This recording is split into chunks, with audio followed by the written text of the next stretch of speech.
নমস্কাৰ ছাত্ৰ ছাত্ৰীসকল, তোমালোক আটাইকে আজিৰ পাঠলৈ স্বাগতম জনাইছোঁ। আমি আলোচনা কৰি আছিলোঁ অষ্টম শ্ৰেণী গণিতৰ 9 নম্বৰ অধ্যায়টো বীজগণিতীয় ৰাশি আৰু অভেদসমূহ।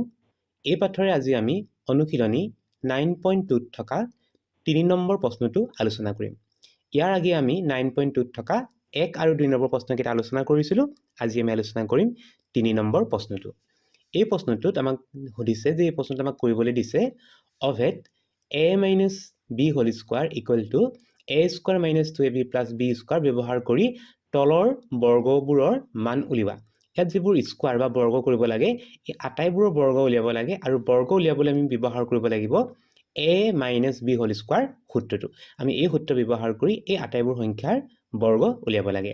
আহাচোন ছাত্ৰ ছাত্ৰীসকল আমি আৰম্ভ কৰোঁ। প্ৰথমে আমি চাওঁ আহা 1 নম্বৰ প্ৰশ্নটো।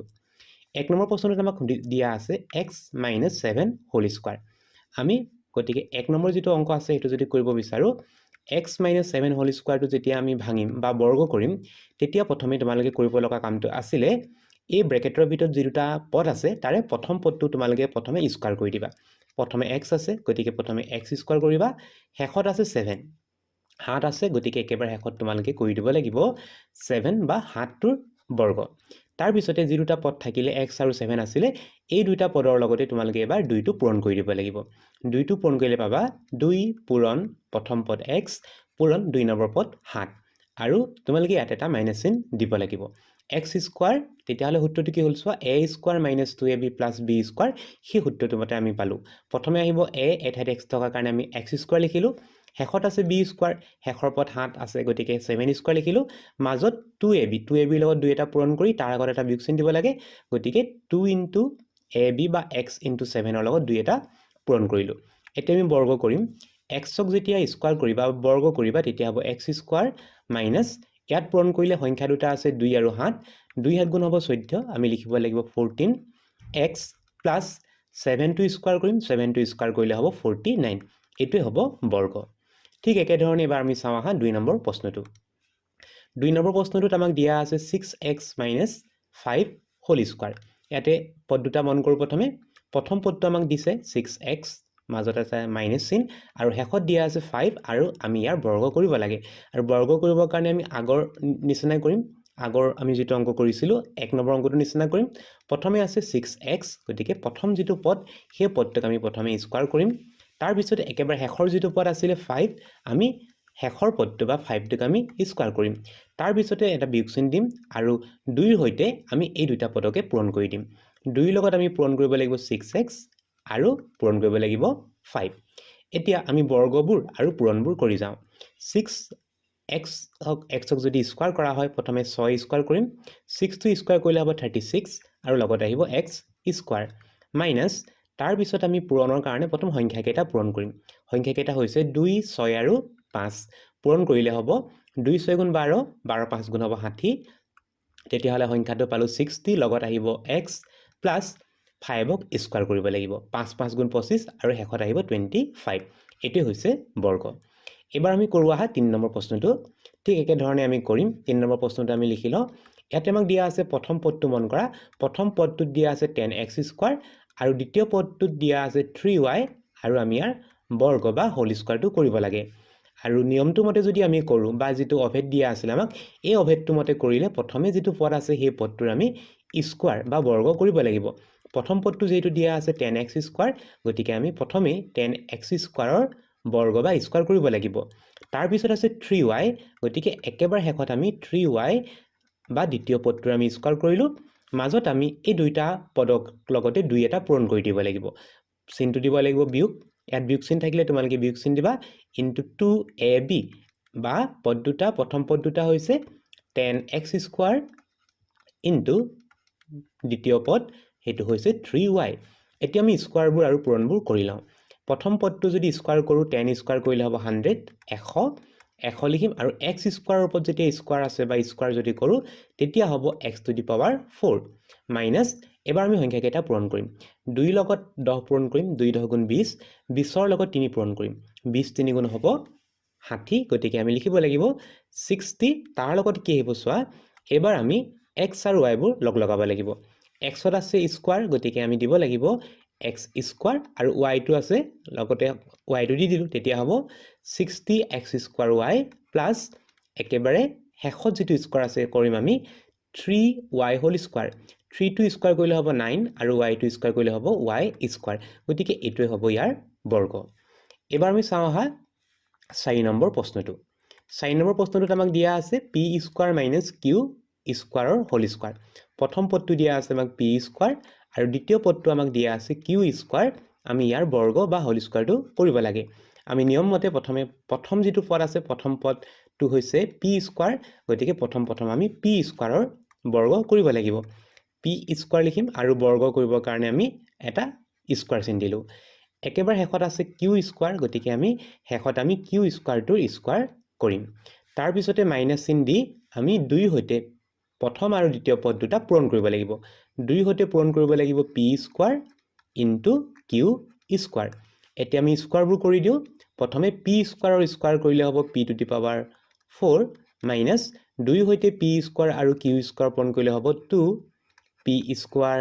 q স্কোৱাৰ প্লাছ q স্কোৱাৰৰ যেতিয়া স্কোৱাৰ কৰিম ঘাতকেইটা আমি পূৰণ কৰি দিম 2 আৰু 2 আছিলে ঘাত 2 দুগুণ হ'ব 4 গতিকে বৰ্গটো হ'ব p to the power 4 minus 2 p square q square plus q to the power 4 এবাৰ আমি চাওঁ আহা 5 নম্বৰ প্ৰশ্নটো 5 নম্বৰ প্ৰশ্নটো আমি পদ দুটা চাই লওঁ প্ৰথম পদটো আমাক দিয়া আছে a স্কোৱাৰ x 2 নম্বৰ পদটো দিয়া আছে ax স্কোৱাৰ গতিকে আমি এই পদ দুটা এবাৰ স্কোৱাৰ কৰোঁ প্ৰথম আমি প্ৰথম পদটো স্কোৱাৰ কৰিব লাগিব প্ৰথম পদটো যেটো দিয়া আছে আমাক a স্কোৱাৰ x গতিকে প্ৰথমে আমি a স্কোৱাৰ x ৰ স্কোৱাৰ কৰিম তাৰ পিছতে একেবাৰে শেষত আমি 2 নম্বৰ যেটো পদ আছে 2 নম্বৰ পদটো হৈছে ax স্কোৱাৰ আমি এবাৰ ax স্কোৱাৰৰ স্কোৱাৰ কৰিব লাগিব আৰু মাজত 2 লগত আমি পূৰণ কৰিব লাগিব প্ৰথম আৰু দ্বিতীয় পদ দুটা প্ৰথম পদটো হয় a স্কোৱাৰ x আৰু দ্বিতীয় পদটো হয় ax স্কোৱাৰ এতিয়া আমি স্কোৱাৰবোৰ কৰোঁ স্কোৱাৰ কৰিলে ইয়াতে চোৱা a ৰ ওপৰত আগৰ পৰা এটা ঘাত 2 উঠি আছে কিন্তু আকৌ আমি যেতিয়া স্কোৱাৰ কৰি দিম তেতিয়া ঘাত কেইটা পূৰণ হ'ব পূৰণ হ'লে a টু দি পাৱাৰ হ'ব 4 x টু দি পাৱাৰ হ'ব 2 বা x স্কোৱাৰ হ'ব মাইনাছ 2 আহিব তাৰ পিছতে a কেইটা পূৰণ কৰিম ইয়াতে a দুটা ইয়াত এটা আছে গতিকে দুটা a ৰ লগত এটা a যদি পূৰণ কৰা ঘাত কেইটা যোগ হ'ব 2 1 3 a টু দি পাৱাৰ 3 হ'ব নতুবা তোমালোকে এনেকৈ ভাবিব পাৰা যে ইয়াত a দুটা আছে আৰু ইয়াত এটা আছে দুটা আৰু এটা লগ লাগি a মুঠতে তিনিটা হ'ল গতিকে a টু দি পাৱাৰ 3 বা a কিউব ঠিক একে ধৰণে x ৰ ক্ষেত্ৰটো মন কৰা প্ৰথমে x আছে এটা তাৰ পিছত আছে দুটা এটা আৰু দুটা লগ লগাই দিলে হ'ব তিনিটা x টু দি পাৱাৰ 3 বা x কিউব হ'ব আৰু একেবাৰে শেষৰ যদি বৰ্গটো কৰা a টু বৰ্গ কৰিলে হ'ব a স্কোৱাৰ আৰু x স্কোৱাৰটো বৰ্গ কৰিলে হ'ব x টু দি পাৱাৰ 4 এবাৰ আমি চাওঁ আহা 6 নম্বৰ প্ৰশ্নটো 6 নম্বৰ প্ৰশ্নত আমাক দিয়া আছে x স্কোৱাৰ মাইনাছ 1 বাই x স্কোৱাৰৰ স্কোৱাৰ প্ৰথম পদটো আমি বিচাৰি পালোঁ প্ৰথম পদটো হৈছে x স্কোৱাৰ গতিকে প্ৰথম পদৰ স্কোৱাৰ কৰিবা তাৰ পিছতে একেবাৰে শেষৰ যিটো পদ আছে 1 বাই x স্কোৱাৰ তাৰ পিছতে আমি 1 বাই x স্কোৱাৰ পদটোৰ আমি বৰ্গ বা স্কোৱাৰ কৰিম তাৰ পিছতে বিয়োগ চিন দি 2 হৈতে প্ৰথম পদটো আৰু শেষৰ পদটো পূৰণ কৰি দিম প্ৰথম পদটো হয় x স্কোৱাৰ দিব লাগিব দ্বিতীয় পদটো হয় 1 বাই x স্কোৱাৰ এতিয়া আমি কটাকটিবোৰ আৰু বৰ্গবোৰ কৰি নিওঁ ইয়াতে যদি বৰ্গ কৰা x টু দি পাৱাৰ 2 আছে তাক আকৌ যদি বৰ্গ কৰা তেতিয়া হ'ব x টু দি পাৱাৰ 4 ঘাত কেইটা পূৰণ কৰি দিলোঁ 2 দুগুণ 4 গতিকে x টু দি পাৱাৰ 4 হ'ব তাৰ পিছতে ইয়াতে চোৱা x স্কোৱাৰটো ওপৰত আছে x স্কোৱাৰটো তলত আছে কটাকটি গলেকে থাকিব মাত্ৰ 2 প্লাছ এবাৰ আমি স্কোৱাৰ কৰোঁ এই ভগ্নাংশটো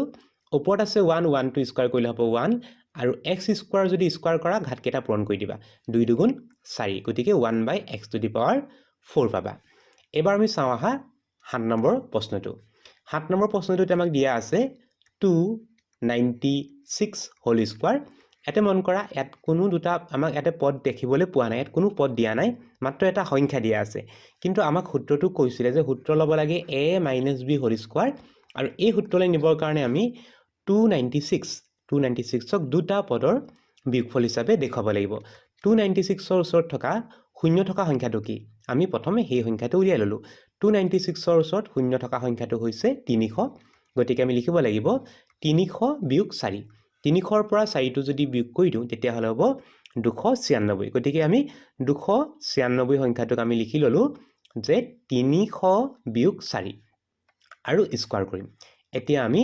a - b হোল স্কোৱাৰ সূত্ৰ মতে ভাঙি যাম প্ৰথম পদটো আহিলে 300 গতিকে প্ৰথমে আমি 300 টো স্কোৱাৰ কৰিব লাগিব তাৰ পিছতে একেবাৰে শেষত যেটো পদ আছে 4 আমি 4 বৰ্গ কৰিব লাগিব মাজত আহিব এই সংখ্যা দুটা 2 হৈতে পূৰণ ফলটো 2 পূৰণ 300 পূৰণ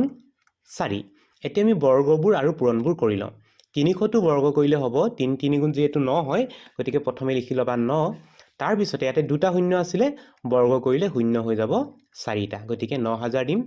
বিয়োগ তাৰ পিছতে পূৰণ কৰিম 2 3 আৰু 4 শূন্য কেইটা বাদ দি দিবা শূন্য কেইটা বাদ দি বাকি সংখ্যা কেইটা পূৰণ কৰি লবা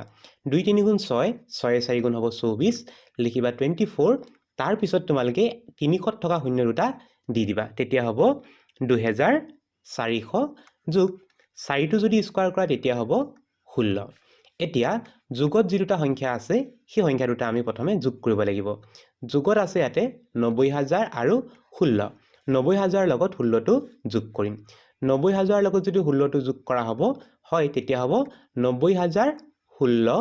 বিয়োগ 2400 আমি এতিয়া এই বিয়োগটো কৰি দিব লাগিব বিয়োগ কৰিব লাগিব আমি 90000 16 লগত বিয়োগ কৰিব লাগিব 16 পৰা বিয়োগ কৰিব লাগিব 2400 শূন্য কেইটা বিয়োগ কৰো 6 শূন্য গল থাকিল 6 1 শূন্য গল থাকিল 1 শূন্যৰ পৰা যেহেতু 4 টো বিয়োগ নহয় গতিকে আমি 90 পৰা ধাৰ কৰি দিম 90 পৰা 1 ধাৰ কৰি লগলে হ'ব 89 আৰু শূন্যটো হৈ যাব 10 10ৰ পৰা 4 গলে থাকিব 6 আৰু 9ৰ পৰা 2 গলে থাকিব 7 আৰু তললে নামিব 8 টো পুনে পুনে তললে নামি আহিব তেতিয়া হলে আমি বিয়োগফলটো পালো 87616 আৰু এই সংখ্যাটোৰ বৰ্গটো হ'ব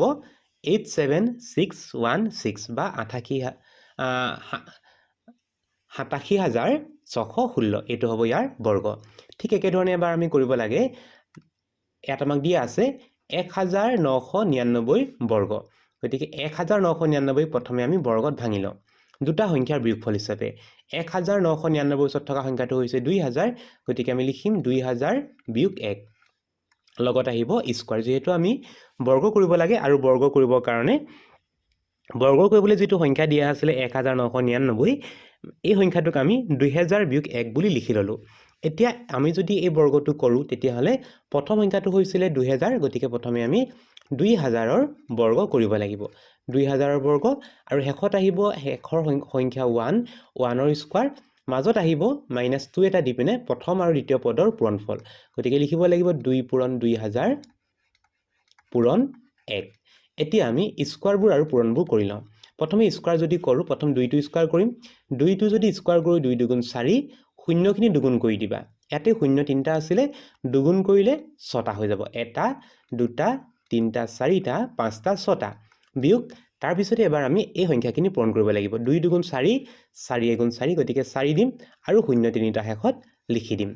যোগ 1 এতিয়া আমি যোগত যি দুটা সংখ্যা আছে সেই সংখ্যা দুটা যোগ কৰিম যোগত থকা সংখ্যা দুটা আমি দেখিবলৈ পাইছো সেই দুটা হৈছে 40 লাখ আৰু 1 40 লাখৰ লগত যদি 1 টো যোগ কৰো তেতিয়া হ'ব 40 লাখ আৰু 1 গতিকে আমি লিখিব লাগিব 40 লাখ 1 এটো হ'ব ইয়াৰ যোগফল আমি কি কৰিলো প্ৰথমে যোগত থকা সংখ্যা কেইটা যোগ কৰি দিলো তাৰ পিছতে বিয়োগত যেটো সংখ্যা আছে সেই সংখ্যাটো পাতি ললো এবাৰ আমি বিয়োগ কৰিব লাগিব বিয়োগটো তোমালকে নিজে কৰিবা আৰু কিমান পোৱা উত্তৰটো তোমালকে কমেন্ট কৰি জনাবা ছাত্ৰ ছাত্ৰীসকল আজিৰ পাঠটি ইমানতে সামৰিছো নতুন এটি পাঠৰ সৈতে তোমালোকক পুনৰ লগ পাম বুলি আশা ৰাখিলো নমস্কাৰ